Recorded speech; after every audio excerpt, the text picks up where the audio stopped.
গল্প কৃষ্ণচূড়ার এক সন্ধ্যায় লালহাট। মেহরান অ্যানজারা নেশা।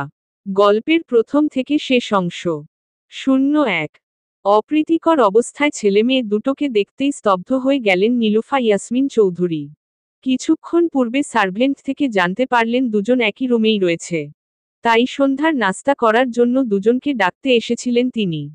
কিন্তু এমন অপ্রীতিকর কিছু দেখতে পাবেন আশা করেননি মোটেও। এমন অনাকাঙ্ক্ষিত সময়ে মাকে দেখতেই নিজের শরীরের উপর থেকে নিশিতাকে সরিয়ে দিল অভিনব। ফুপিকে দেখতেই ঘাবড়ে গেল নিশিতা। শোয়া থেকে উঠে বসল অভিনব।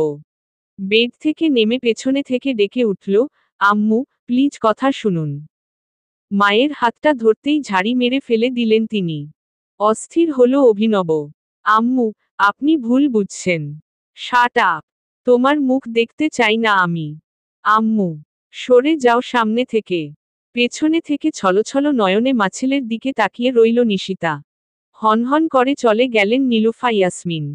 চোয়াল শক্ত করল অভিনব। ভীষণ রাগ হল নিশিতার উপর।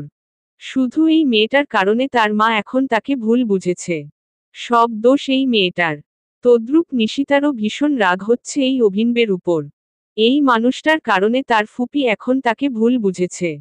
আল্লাহই জানে কি মনে করেছে। শেষ মুহূর্তে তবে কি কলঙ্কের দাগ লাগলো তার গায়ে? তোমার জন্য আম্মু আমাকে ভুল বুঝেছে। সব দোষ আপনার। আপনার কারণে ফুপি আমাকে ভুল বুঝেছেন। চলে যাও সামনে থেকে অসভ্য মেয়ে কোথাকার। আমার সামনে আর কখনো আসবে না। Get out of my room. দুফোঁটা চোখের জল গড়িয়ে পড়ল নিশিতার গাল বেয়ে। এখানে তার দোষ কোথায়? সে তো বারবার করে বলেছিল, ভাইয়া আমার কিটিকে দিন। কিটির ভীষণ খিদে পেয়েছে। আজ সারাদিন কিচ্ছু খায়নি। মূলত নতুন জায়গায় আসায় কিটি হারিয়ে গিয়েছিল। অনেক কষ্টে কিটিকে খুঁজে বের করেছে নিশিতা। কিন্তু লোকটা কোনো কিছুই বুঝতে চাইল না আর না কিটিকে দিতে চাইল। উল্টো কিটিকে নিয়ে শুয়ে রইল। তাই তো সে সরল মনে জোর করে কিটিকে নিতে গিয়ে অসতর্কতাবশত লোকটার উপর পড়ে যায়। আর লোকটাও তখন তার দিকে কেমন ড্যাব ড্যাব করে তাকিয়ে রইল। আর ঠিক তখনই তার ফুপি এসে তাদেরকে ওইরকম অপ্রীতিকর অবস্থায় দেখতে পায় এবং ভুল বুঝল। বেরিয়ে গেল নিশিতা। এত অপমানের পর কে থাকবে এই বাসায়? জীবনেও সে এখানে আর আসবে না। জামাকাপড় গুছিয়ে ব্যাগে ঢুকাতে লাগলো। আফরিন হক রুমে ঢুকতেই দেখলেন মেয়ে ব্যাগ গুছাচ্ছে। ব্যাগ গুছাচ্ছ কেন নিশু? আব্বুকে বলো আমরা এখনই বাসায় ফিরব। কেন, কি হয়েছে? আর তুমি কাঁদছো কেন? নীরব রইল নিশিতা। কি হয়েছে বলো? কিছু হয়নি আব্বুকে বলো আমরা ফিরব এখনই। হঠাৎ ডাক পড়ল উনার। লিভিং স্পেসে যেতেই দেখলেন বাসার সবাই বসে আছে। মাথা নিচু করে অপরাধীর ন্যায় দাঁড়িয়ে রয়েছে অভিনব। ভাবি বসো, জরুরি কথা রয়েছে। শক্ত গলায় বললেন নীলুফা ইয়াসমিন। ব্যাপারটা বুঝতে পারলেন না তিনি। আমি এখনই অভিনব আর নিশিতার বিয়ে দিতে চাই। আচমকা চেঁচিয়ে উঠলেন নৌশাদ সাহেব। এইসব তুই কি বলছিস নীলুফা? ঠিক বলেছি। তুই তো ভালো করেই জানিস নিশিতার বিয়ে ঠিক হয়ে গিয়েছে। আমরা তোদের ইনভাইট করতে এলাম আর এখন তুই বলছিস ওদের বিয়ে। সব জানি। নিশিতার বিয়ে ক্যান্সেল করে দাও। কার্ড বিলি করা হয়ে গেছে নীলুফা। সামনের সপ্তাহে মেয়ের বিয়ে। আর এখন তুই বলছিস ক্যান্সেল করব? হ্যাঁ করবে। মাথা ঠিক আছে তোর? রেগে গেলেন নৌশাদ সাহেব। আফরিন হক ব্যাপারটা বুঝতে পারলেন না। ওরা একজন আরেকজনকে পছন্দ করে ভাইজান। এরপরেও তুমি কিভাবে তোমার মেয়েকে অন্য ছেলের সাথে বিয়ে দিবে? চমকে উঠল অভিনব সহ উপস্থিত সবাই। আম্মু কি যাতা বলছেন আপনি? চুপ করো বেয়াদব ছেলে, লজ্জা করে না তোমার? একটু আগে বলতে নিয়েও চুপ হয়ে গেলেন তিনি। মাথা নুয়ে ফেলল অভিনব। তার মা সত্যিটা না জেনে কি করছে এইসব? নৌশাদ সাহেব চিন্তায় পড়ে গেলেন। আফরিন হক কিছু বুঝতে পারছেন না। ভাবি, নিশিতাকে নিয়ে আসো যাও। কাজীকে ফোন করেছি। বিনা মেঘে বজ্রপাত হলো সবার মাথায়। এইসব কি হচ্ছে বুঝতে পারছি না কিছু। চেঁচিয়ে উঠলেন নৌশাদ সাহেব। আশরাফুল সাহেব চুপ করে রইলেন। ব্যাপারটা ঠিক কি নীরবে বুঝার চেষ্টা করছেন। নিশিতাকে নিয়ে এলেন আফরিন হক। এইটুকু সময়ের মধ্যে কেঁদে কেটে নাকমুখ ফুলিয়ে ঢোল বানিয়ে ফেলেছে মেয়েটা। ধক করে উঠল নৌশাদ সাহেবের বুকটা। সত্যিই কি তাহলে বোনের কথা সঠিক? কিছুক্ষণ পর কাজী এলো। নিশিতার কোনো কথাই কেউ শুনতে চাইল না। জোরজবরদস্তিমূলক বিয়েটা হয়েই গেল। স্ত্রীকে নিয়ে রাতেই বাসায় ফিরে গেলেন নৌশাদ সাহেব। শ্রাবণের বাবাকে কি জবাব দিবেন সেটাই ভাবছেন তিনি। 02 অভিনবের রুমে পাঠানো হলো নিশিতাকে। বেশ রাত হলে রুমে ফিরল অভিনব। ডিভানের উপর শুয়ে রইল নিশিতা। সেদিকে তাকিয়ে বেডের উপর শুয়ে পড়ল অভিনব। এটা কি হয়ে গেল? নিশিতাকে সে পছন্দ করে, পেতে চেয়েছে একসময়। তাই বলে নিজ মায়ের মুখ থেকে এমন অপবাদ মাথায় নিয়ে নয়। তপ্তশ্বাস ফেলল। নিশিতা গভীর ঘুমে আচ্ছন্ন। এপাশ হতেই আচমকা নিচে পড়ে যেতে নিতেই চট করে অভিনব উঠে ধরে ফেলল। ঘুমু ঘুমু চোখে তাকাতেই অভিনবকে দেখে ঝাড়ি মেরে হাত সরিয়ে দিল নিশিতা। বেডে গিয়ে ঘুমাও। মনেই হয় না নিশিতা শুনেছে। আচমকা শোয়া থেকে দাঁড় করিয়ে বেডের উপর নিয়ে ফেলল। অবাক হলো নিশিতা। জানোয়ারের মতো কাজ করল মানুষটা, তেতে উঠল সে। সমস্যা কি আপনার? বেডে ঘুমাতে বলেছি। যার বেড সে ঘুমাক। জোর করে বিয়ে করে এখন এত দরদ দেখাতে হবে না। আচমকা বেডের সাথে চেপে ধরল নিশিতার হাত দুখানি। কুকড়ে উঠল নিশিতা। ঘৃণামিশ্রিত চাহনি নিক্ষেপ করল। জানোয়ার, চুপচাপ ঘুমিয়ে থাক। নিশিতা বুঝতে পারল রেগে গিয়েছে অভিনব। তাই তুইতোকারি করে কথা বলছে। রাগে জিদে দাঁতে দাঁত চাপল। ঘুমাবো না। আচমকা কষিয়ে একটা থাপ্পড় মারতেই ঝাঝা করে উঠল কান। গালে হাত দিয়ে হতভম্ব নয়নে তাকিয়ে রইল নিশিতা। এটা কি হলো? চেঁচিয়ে উঠে ঘৃণাভরা কণ্ঠে বলল, কসাই। কসাইগিরি দেখতে না চাইলে চুপচাপ ঘুমা। জিদ করে বসে রইল নিশিতা। ঘুমাবে না সে কি করবে লোকটা? শুয়ে পড়ল অভিনব। ঘুমানোর চেষ্টা করল, কিছুক্ষণ পর চোখ লেগে এলো। 03 মাঝরাতে কারো ফোপানোর শব্দে ঘুম ভেঙে গেল অভিনবের। চোখ মেলতেই দেখল পাশে নিশিতা নেই। শোয়া থেকে উঠে ব্যালকনিতে যেতেই দেখল নিশিতা ফোনে কথা বলে কাঁদছে। শ্রাবণ বোধহয় বিয়ের খবর জানতে পেরেছে। আচমকা নিশিতার ঘাড় ধরে ঘুরিয়ে ফোনটা নিয়ে আচার দিয়ে ভেঙে ফেলল। হতভম্ব হয়ে তাকিয়ে রইল নিশিতা। No sound. চুপচাপ গিয়ে ঘুমাবি। হাত ধরে টেনে এনে সজোরে বেডের উপর ছুঁড়ে ফেলল। বিয়ে করবি একজনকে, কাঁদবি আরেকজনের জন্য, তা তো হবে না। শব্দ করে কাঁদতে নিতেই নিষেধ করল। বলেছি না নো সাউন্ড। কান্না গিল। কান্না গিলে নিল নিশিতা। শুয়ে পড়ল অভিনব। কি হলো? ঘুমা। নির্লিপ্তে শুয়ে পড়ল নিশিতা। প্যাচ প্যাচ করা বন্ধ কর, নয়তো কানের তলায় কষিয়ে মারব আরেকটা। দেরিতে ঘুম ভাঙল অভিনবের। বাসায় শোরগোল পড়ে গেল, নিশিতাকে কোথাও খুঁজে পাওয়া যাচ্ছে না। বেশ কয়েক ঘন্টা পর জানতে পারল বাসায় ফিরে গিয়েছে নিশিতা। বোনের সাথে এক ধাপ ঝগড়া করলেন নৌশাদ সাহেব। ওদিকে সকাল থেকে শ্রাবণ ও তার বাবা খুব ঝামেলা করছে বাসায় এসে। কোনোমতেই সামাল দেওয়া যাচ্ছে না। মেয়ের নিখোঁজের খবর শুনতাই নৌশাদ সাহেব পাগল প্রায়। ভাগ্যিস সাহস করে মেয়ে বাসায় ফিরে এসেছে, নয়তো কি হতো। 04 সপ্তাহখানেক পর নিশিতাদের বাসায় গেল অভিনব। জামাই আপ্যায়ন করা হলো তাকে। রুম থেকে বের হয়নি নিশিতা। রাতে নিশিতার রুমে পাঠানো হলো অভিনবকে। শুয়ে রইল নিশিতা। নিশিতার দিকে তাকিয়ে কিছুক্ষণ বসে রইল অভিনব। হাত ধরতে নিতেই ঝাড়ি মেরে ফেলে দিল। তোমার রাগ এখনো কমেনি নিশুম্নি? চুপ রইল নিশিতা। কথা নেই লোকটার সাথে। সরি। আসলেই বুঝতে পারিনি এমন কিছু হবে। কাছে টেনে আনতেই নিজেকে ছাড়িয়ে সরে গেল নিশিতা। ফের শক্ত করে টেনে আনল। তোমাকে নিতে এসেছি সকালে, রেডি থেকো। কাল আমার সাথে ফিরবে, দ্যাটস ফাইনাল। যার ইচ্ছে সে যাক। ফাজলামো করছো? দিব কষিয়ে গালে একটা।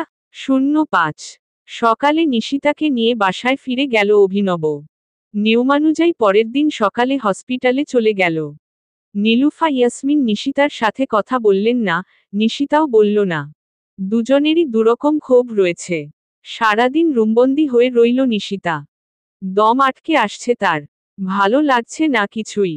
রাত হতেই বাসায় ফিরল অভিনব। গায়ের ড্রেস খুলে ফ্লোরে ছুঁড়ে মারল। এই তুই কই রে? নীরব রইল নিশিতা। শুনতে পাস না কানে মারবো একটা? থম মেরে বসে রইল নিশিতা। দ্রুত সুন্দর করে ড্রেসগুলো ধুয়ে দে। গুরুত্ব দিল না নিশিতা। সে কেন মানুষটার ড্রেস ধুবে? কাজের লোক পেয়ে বসেছে নাকি তাকে? কি হলো, বসে রইলি যে? লোকটার সাথে কথা বলার ইচ্ছে নেই তার। ঘাড়ত্তারামো করলে কানের নিচে পড়বে কয়েকটা। ড্রেসগুলো নিয়ে ঠাস করে ধুয়ে সব দ্রিতে মেলে দিল নিশিতা। যা, কফি নিয়ে আয়। কফি আনতে চলে গেল। কিছুক্ষণ পর কফি বানিয়ে নিয়ে এলো। বেডটা ঝাড় শোবো। কথা বাড়ালো না নিশিতা, যা বলছে রোবটের মতো তাই করছে। কাজের লোক পেয়ে বসেছে। ঠুসঠাস শব্দ করে কাজ করতে লাগলো। বেড ঝেড়ে ব্যালকনিতে গিয়ে দাঁড়িয়ে রইল। ব্যালকনিতে দাঁড়িয়ে রইলি যে পড়াশোনা করবি না? পড়ার টেবিলে এসে কিছুক্ষণ পড়ল। নিশিতাকে আর বিরক্ত করল না। অভিনব ডিনার সেরে শুয়ে পড়ল। নীলুফা ইয়াসমিন ডিনার পাঠিয়ে দিলেন রুমে, কিন্তু নিশিতা ধরল না, খেলও না। 06 রাতে অভিনব উঠল ওয়াশরুমে যাওয়ার জন্য। দেখল না খেয়ে ঘুমিয়েছে নিশিতা। শোয়া থেকে টেনে বসালো। ব্যাপারটা বুঝে উঠতে সময় লাগলো নিশিতার। খাবার খাসনি কেন? একটা কথাও বলল না নিশিতা। ফের শুয়ে পড়তেই আবারও টেনে বসালো। কথা কানে যায় না? জোরে ধমকে উঠল। ঘুমু ঘুমু চোখে কেঁপে উঠল নিশিতা। বিরক্ত করছেন কেন? ঘুমাতে দিন বলছি। দ্রুত খাবার শেষ কর, নয়তো ভালো হবে না। যা, ওয়াশরুমে গিয়ে হাতমুখ ধুয়ে আয় কুইক। ফের ধমকে উঠল। ধমক খেয়ে নির্লিপ্তে উঠে গেল নিশিতা। বিরক্তি নিয়ে হাতমুখ ধুয়ে এলো। দ্রুত শেষ কর। কাঁদতে কাঁদতে হিচকি তুলে অনেক কষ্টে খাবার শেষ করল নিশিতা। শুয়ে পড়ল অভিনব। কিচেনে সব রেখে রুমে এসে শুয়ে পড়তেই আচমকা নিশিতাকে কাছে টেনে আনতেই চেঁচিয়ে উঠল নিশিতা। গায়ে হাত দিচ্ছেন কেন? তোর উপর অধিকার আছে আমার। ডাকাত। হাত ছাড়িয়ে নিল নিশিতা, আবারও কাছে টেনে আনল। গলায়, ঘাড়ে উষ্ণ চুমু খেতে লাগল। 07 পরের দিন সকালে ভার্সিটিতে গেল নিশিতা। দুপুরের দিকে পিক করতে এলো অভিনব। দেখল ভার্সিটির পাশের একটি কফিশপে শ্রাবণের সাথে বসে কথা বলছে নিশিতা। দেখতেই মাথা গরম হয়ে গেল তার। গাড়ি থেকে নেমে নিশিতার সামনে গিয়ে দাঁড়ালো। আচমকা গলা চেপে ধরল। পাবলিক প্লেসে নোংরামি করছিস? আতঙ্কিত হলো নিশিতা। আপনি এখানে কি করছেন? তুই এখানে কি করছিস? শ্রাবণ কিছু বলার পূর্বেই থামিয়ে দিয়ে নিশিতাকে টেনে গাড়িতে তুলল অভিনব। বাসায় এনে বেডের উপর ফেলল। আপনি আমার সাথে এমনটা করতে পারেন না। ঘাড় ধরে টেনে তুলল। কেমনটা? বিয়ে করেছেন বলে আমার সবকিছুতেই আপনাকে ইন্টারফেয়ার করার রাইট দিইনি। আমি কারো কাছে রাইট চেয়েছি? তাহলে আমার প্রতিটি ব্যাপারে হস্তক্ষেপ করছেন কেন? আমাকে বিয়ে করে জারতার সাথে নোংরামি করবি তা তো হবে না। ডিভোর্স দিন আমাকে। আপনার সাথে সংসার করতে পারবো না আমি। আচমকা কষিয়ে একটা থাপ্পড় মারতেই গলগল করে রক্ত বেরুতে লাগলো নাক দিয়ে। আজকের পর বাসা থেকে বের হওয়া এবং তোর পড়ালেখা বন্ধ। হসপিটালে চলে গেল অভিনব। সব শুনলেন নীলুফা ইয়াসমিন, তবে চুপ রইলেন। 08 রাতে বাসায় ফিরল অভিনব। দেখল পড়াশোনা না করে শুয়ে রয়েছে নিশিতা। পড়াশোনা না করে শুয়ে রইলি যে? রেসপন্স করল না নিশিতা। শার্টটা ধুয়ে দে। এবারও চুপ রইল। কথা কানে যায় না নাকি মারব কয়েকটা? শোয়া থেকে উঠল নিশিতা। যতক্ষণ কথা না শুনবে ততক্ষণ ভাঙা রেডিও এটা বাজতেই থাকবে। শার্ট প্যান্ট ধুয়ে দিল। পড়াশোনা না করে শুয়ে রইলি কেন? পড়তে বসো যা। জোরে একটা ধমক দিতেই কেঁপে উঠে দাঁতে দাঁত চেপে পড়তে বসল নিশিতা। কাল থেকে ভার্সিটিতে যাওয়া বন্ধ, বাসায় থেকে পড়াশোনা করবি। ডিনার সেরে শুয়ে পড়ল অভিনব। পড়া শেষ হলে লাইট অফ কর। 09 লাইট অফ করে সোফায় শুয়ে পড়ল নিশিতা। মানুষটার সাথে শোয়ার ইচ্ছে নেই তার। অভিনবের রাগ হলো। প্রতিটা নির্দেশনা তাকে কেন দিতে হবে? বিয়েটা যেভাবেই হোক হয়েছে। এখন তো মানিয়ে নেওয়ার প্রয়োজন। তা না করে জিদ দেখাচ্ছে। হাত ধরে বেডের উপর ছুঁড়ে মারল নিশিতাকে। হতভম্ব হল সে। সমস্যা কি আপনার? বেড রেখে সোফায় কেন? ইচ্ছে হয়েছে। তোর কোনো ইচ্ছে নেই। 10টা মানুষ যেভাবে সংসার করে আজ থেকে তুইও করবি। পারবো না। পারতেই হবে। শক্ত করে বাহু ধরে টেনে আনল কাছে। জোরপূর্বক নিশিতার ইচ্ছের বিরুদ্ধে গিয়ে খুব গভীরভাবে স্পর্শ করল তাকে। জড়ালো নতুন একটা সম্পর্কে। কান্নাকাটি করলেও গুরুত্ব দিল না অভিনব। তার অধিকার এবং পাওনা সে আদায় করে নিয়েছে। বরং জোরে একটা ধমক দিয়ে চুপ করিয়ে দিয়েছে। 10 সকালে হসপিটালে চলে গেল অভিনব। বিধ্বস্ত হয়ে বসে রইল নিশিতা। পরনের শাড়ি অগোছালো, চুল এলোমেলো, শুকনো মুখ। রাগ, জিদ, ক্ষোভ সব হচ্ছে অভিনবের প্রতি। নিজের একটা ভুলের জন্য আজ তাকে পস্তাতে হচ্ছে। কেন সেদিন এলো এই বাসায়? কোনোমতেই নিজেকে শান্ত করতে পারছে না নিশিতা। ওয়াশরুমে ঢুকে বেশ সময় নিয়ে গোসল সেরে নিল। টেবিল থেকে ফল কাটার ছুরি এনে কিছুক্ষণ নির্নিমেষ দৃষ্টিতে তাকিয়ে রইল। আচমকা হাতের শিরার উপর পোঁচ দিতেই গলগল করে রক্ত বেরুতে লাগল। পরনের গোলাপি রঙা শাড়িটি ভিজে জবজবে হয়ে গেল। ঝাপসা দেখতে লাগলো হঠাৎ। ঠাস করে লুটিয়ে পড়ল ফ্লোরে। কিছু পড়ার শব্দ হতেই একজন হেল্পিং হ্যান্ড শুনতে পায় এবং দৌড়ে আসে। দেখল নিশিতা সুইসাইড অ্যাটেম্প্ট করেছে। চিৎকার করে বাসার সবাইকে জড়ো করল। নীলুফা ইয়াসমিনের শ্বাস বন্ধ হয়ে এলো। দ্রুত ছেলেকে ফোন করলেন। অভিনব আসে, দ্রুত হসপিটালাইজ করে এবং ট্রিটমেন্টের চেষ্টা করে। আর্জেন্ট 3 ব্যাগ রক্তের প্রয়োজন হয় এবং অভিনব নিজেই ম্যানেজ করে সব। 11 ততক্ষণে নৌশাদ সাহেবের কানে খবর পৌঁছায় মেয়ে সুইসাইড অ্যাটেম্প্ট করেছে। খবরটি শুনতাই পাগল হয়ে ছুটে এলেন উনারা দুজন। আফরিন হক কাঁদতে লাগলেন মেয়ের জন্য। উনাকে কেউই শান্ত করতে পারছে না। বোন এবং ভাগিনার সাথে অনেকক্ষণ কথা কাটাকাটি হলো নৌশাদ সাহেবের। বারবার অভিনবের দিকে তেড়ে যাচ্ছেন তিনি। মুখের উপর বলে দিলেন দ্রুত ডিভোর্স করবেন এবং মেয়েকে নিয়ে যাবেন। অভিনবের কাছে আর দিবেন না। এরপর অভিনবকে নিশিতার সাথে আর দেখা করতে দিলেন না। অভিনব বুঝতে পারল নিশিতাকে তার কাছে বাঁধতে গিয়ে সে অনেক বড় ভুল করে ফেলেছে। তবে নিশিতা এমনটা করবে ভাবতে পারেনি। নিজের ভুলের জন্য নিশিতাকে হারাতে হচ্ছে এবং মনে মনে অনুতপ্তও হল। নিজেকে শান্ত রাখতে চাইলেও পারছে না। ঘণ্টা 3 পর সেন্স ফিরে নিশিতার। ওর বাবা মা কিছু জিজ্ঞেস করলেও কারো সাথে কোনো কথা বলল না। এমুখ হলেও নিশিতার মুখোমুখি হয়নি অভিনব। 3 দিন হসপিটালে ছিল নিশিতা। খোঁজখবর নিলেও বিরক্ত করল না। একদম নিজের মতো থাকতে দিয়েছে। 4 দিনের দিন নিজেদের বাসায় নিয়ে যায় নিশিতাকে। অভিনব কোনো বাধা দিল না। 12 এক সপ্তাহ পর নিশিতাদের বাসায় যায় অভিনব, কিন্তু ভিতরে ঢুকল না। নিচে দাঁড়িয়ে ফোন করল নিশিতাকে। পিক করল না নিশিতা। মেসেজ পাঠালো, দ্রুত ব্যালকনিতে আসো। যদি না আসো তাহলে তোমাদের বাসায় ঢুকে যাব। তারপর কি হবে সেটা তুমি খুব ভালো করেই জানো। মেসেজটা সিন করেনি, তবে স্ক্রিনের উপর থেকে পড়ল। ভাবল অভিনবের অবাধ্য হলে বাসায় ঢুকবে। আর তার বাবা এখন বাসায়, অভিনবকে দেখলে নিশ্চয়ই রাগারাগি করবে। যেটা এই মুহূর্তে নিশিতা চায় না। ব্যালকনিতে এসে দাঁড়ালো। নিচের দিকে তাকাতেই দেখল গাড়ির সাথে হেলান দিয়ে দাঁড়িয়ে রয়েছে মানুষটা। ধুকপুক করতে লাগলো বুকের ভেতর। হাত ঘড়িতে সময় দেখে উপরের দিকে তাকাতেই দেখল রেলিং ধরে দাঁড়িয়ে রয়েছে নিশিতা।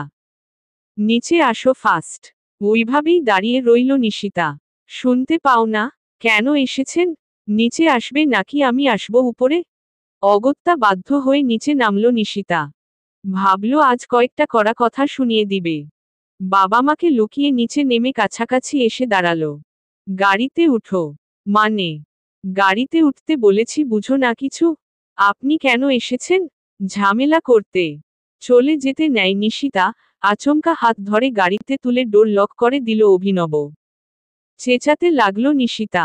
অভিনব উঠতেই গাড়ি চলতে শুরু করল। সমস্যা কি আপনার? বারবার জোর করছেন কেন? ভালো লাগে তাই। I want a divorce. ঠাস করে একটা থাপ্পড় মারল গালে। স্তব্ধ হয়ে গেল নিশিতা। সাহস কত? একদম চুপচাপ বসে থাক। No sound. আজকের পর এই শব্দটি তোর মুখে যেন দ্বিতীয়বার না শুনি। Mind it. ঘৃণায় লোকটার সাথে আর কথা বলল না নিশিতা। 13 বাসায় পৌঁছে গেল দুজন। থম মেরে বসে রইল নিশিতা। ততক্ষণে নৌশাদ সাহেব জানতে পারলেন অভিনব নিশিতাকে নিয়ে গিয়েছে। গাড়িতে বসে মেসেজ করে দিয়েছে ওনাকে। বোনকে ফোন করে নানান রকম বকাবকি এবং হুমকি ধামকি দিল। নীলুফা ইয়াসমিন নীরব রইলেন। অভিনব ডিনার করতে বসল বাবা মায়ের সাথে। খেতে বসে নীলুফা ইয়াসমিন কিছু জিজ্ঞেস করলেন না। ডিনার শেষে রুমে ঢুকতেই দেখল ফুপিয়ে ফুপিয়ে কাঁদছে নিশিতা। বিরক্ত হলো অভিনব। কানের কাছে একদম প্যান প্যান করিস না তো। যা খেয়ে আয়। জিদ করে বসে রইল। শুনিস না কথা, নাকি কানের নিচে আরো 3-4টা দিতে হবে? কোনটা? জোরে একটা ধমক দিতেই আঁতকে উঠে খাবার খেতে চলে গেল। কিছুক্ষণ পর রুমে এসে ঢুকল। খেয়েছিস?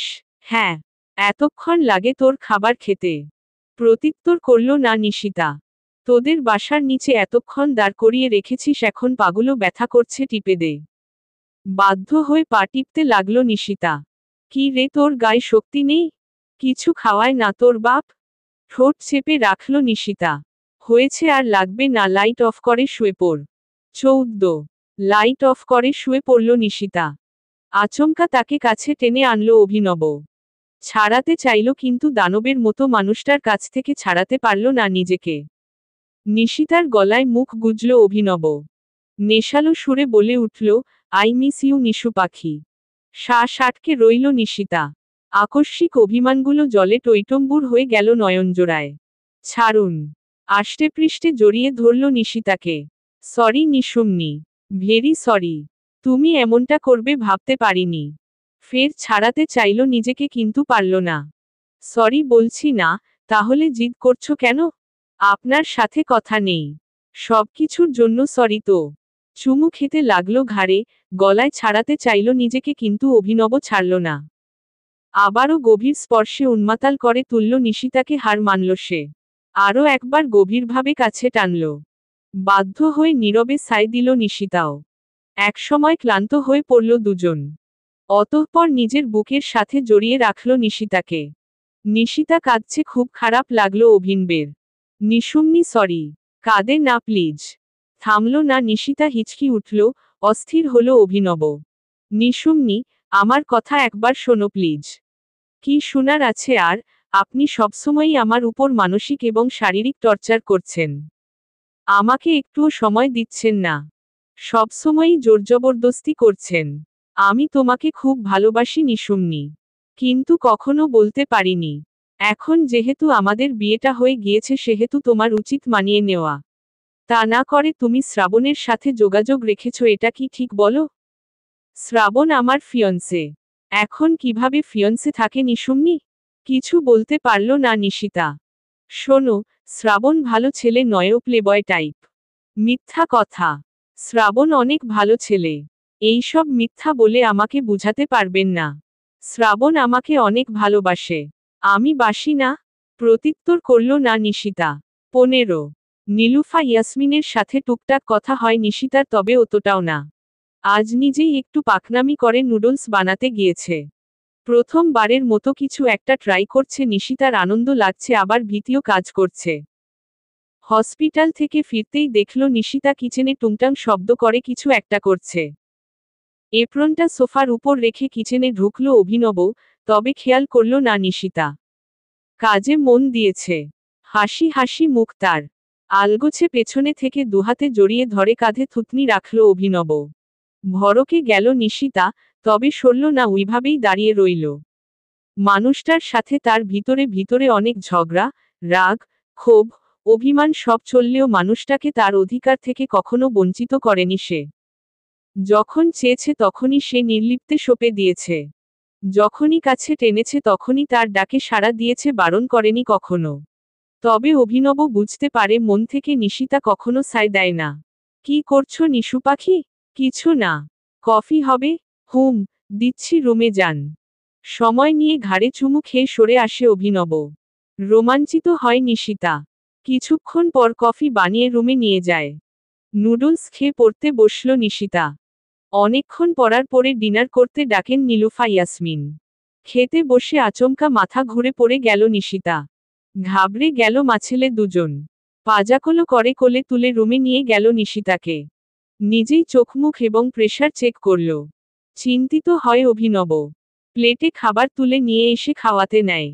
আচমকা বমি করে, আবারও মাথা ঘুরে পড়ে গেল নিশিতা। টেনশন করতে লাগলেন নীলুফা ইয়াসমিন। 16। কয়েকদিন যাবৎ মুড সুইং হয় নিশিতার। অকারণে অভিনবের সাথে রাগারাগি করে। সামান্য একটা বিষয় নিয়ে রাগ করে অনেক বড় আকার ধারণ করে। ঠিকমতো খেতে পারে না, মাথা ঝিমঝিম করে সারাক্ষণ, চোখে মুখে ঝাপসা দেখে, ঘন ঘন বমি হয়, একবার অসুস্থ হলে সারতে সময় লাগে।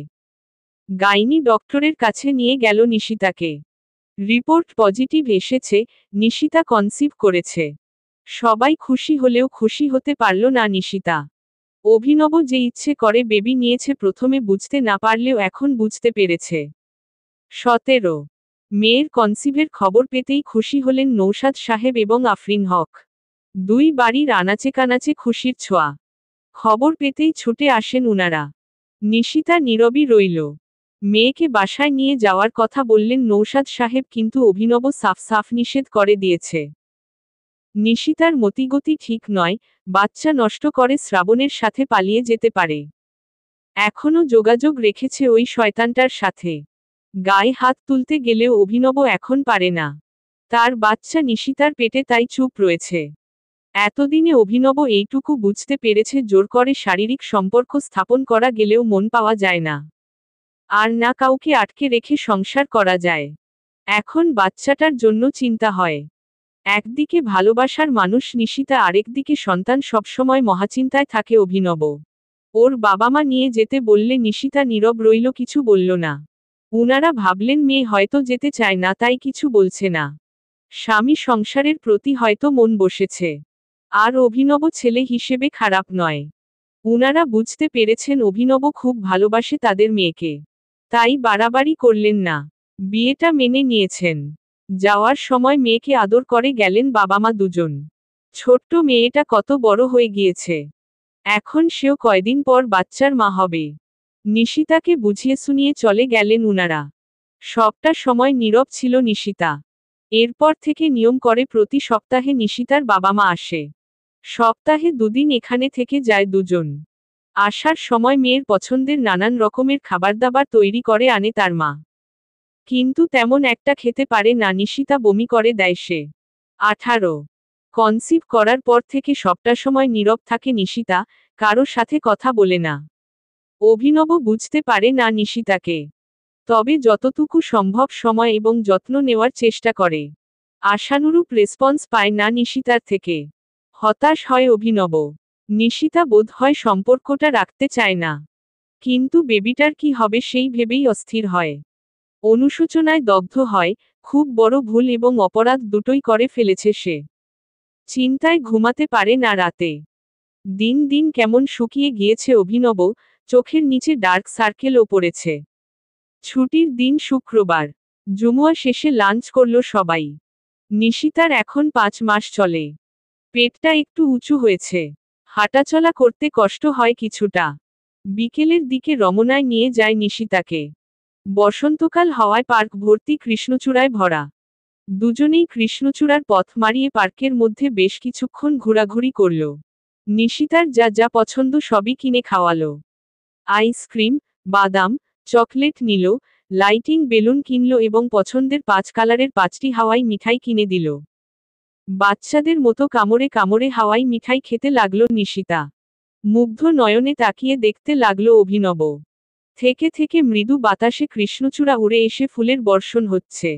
দৃশ্যটি দেখতেই মনটা ভরে গেল অভিনবের।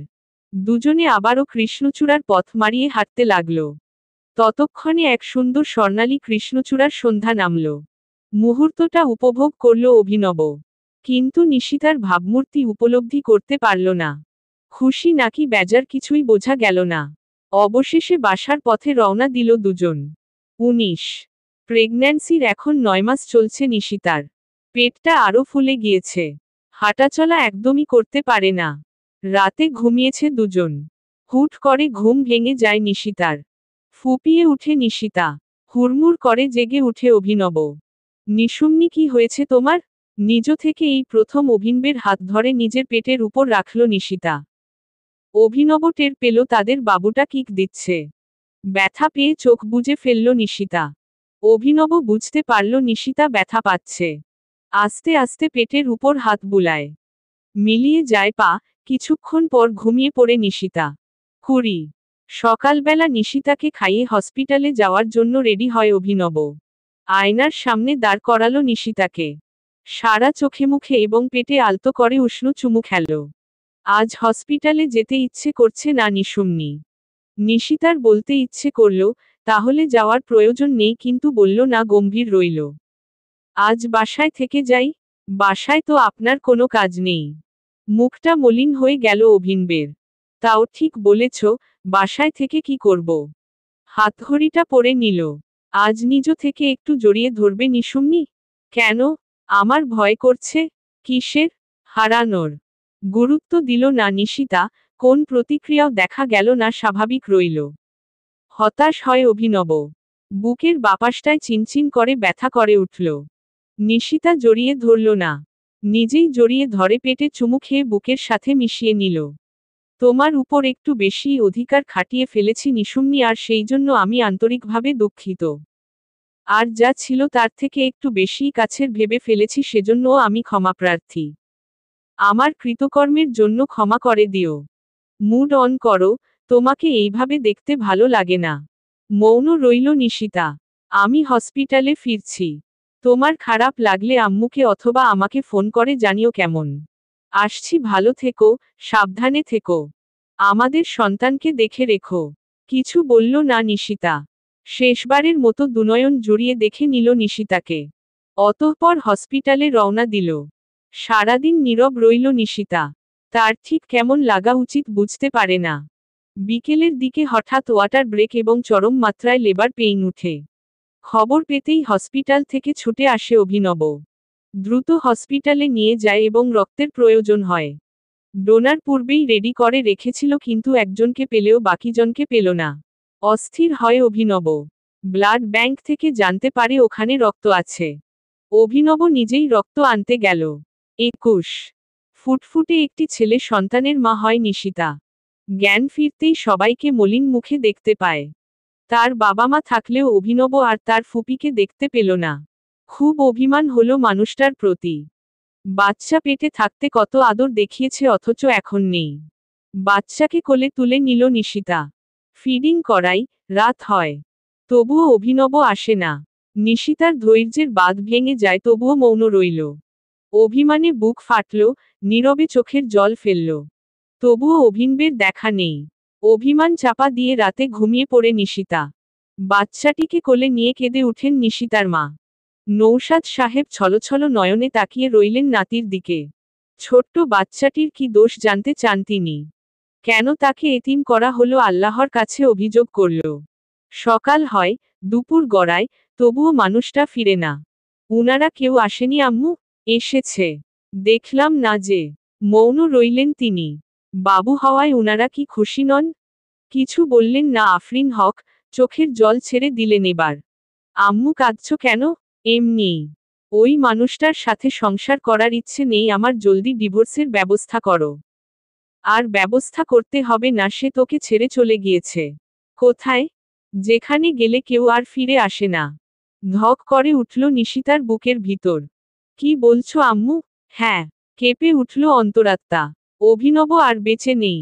চলে গিয়েছে বাচ্চাটিকে এতিম করে। বিনা মেঘে বজ্রপাত হলো নিশিতার মাথায়, আচমকা সেন্সলেস হয়ে পড়ল। 22 সপ্তাহ খানেক পর ডিসচার্জ পায় নিশিতা। অভিনবকে যেখানে দাফন করা হয়েছে সেখানে নিয়ে গেল তাকে। তার মা, তার ফুপি মুখে আঁচল চেপে কাঁদছে। সেদিন ব্লাড ব্যাংক থেকে রক্ত আনতে গিয়ে রোড অ্যাক্সিডেন্টে নিহত হয় অভিনব। মানুষটার কবরের দিকে তাকিয়ে তাচ্ছিল্য হাসল নিশিতা। এত বড় পৃথিবীতে যেন আমার বলে কিছু নেই। যখন থেকে আমার হাত ধরেছেন, যেন রাজত্ব সব কিছুতেই। কেউ ভেবে পায় না, কিসের জোরে এত আমি হাসি। কেউ জানেই না যে আমি আপনাকে কতটা ভালোবাসি। জলপ্রপাতের ন্যায় অশ্রু গড়িয়ে পড়তে লাগলো সুশ্রী দুগাল বেয়ে। পৃথিবীতে নাকি 801 কোটি মানুষ। অথচ আপনার অভাবে আমার একলা লাগাটা আর গেল না। কোনো কৃষ্ণচূড়ার এক সন্ধ্যায় আপনার হাত ধরে আমার আর আপনার সন্তানের হাত ধরে হাঁটা হলো না। আর কখনো হবেও না। আপনাকে বলা হলো না কোনো কৃষ্ণচূড়ার এক সন্ধ্যায় আমি আপনার প্রেমে পড়েছি। কোনো কৃষ্ণচূড়ায় এক সন্ধ্যায় আমি আপনাকে ভালোবেসে ফেলেছি। আফসোস আর বলা হলো না। আর কখনোই বলা হবে না। আর কখনোই আসবে না আমাদের জীবনে প্রেমময়ী কৃষ্ণচূড়ার এক সন্ধ্যা। সমাপ্ত।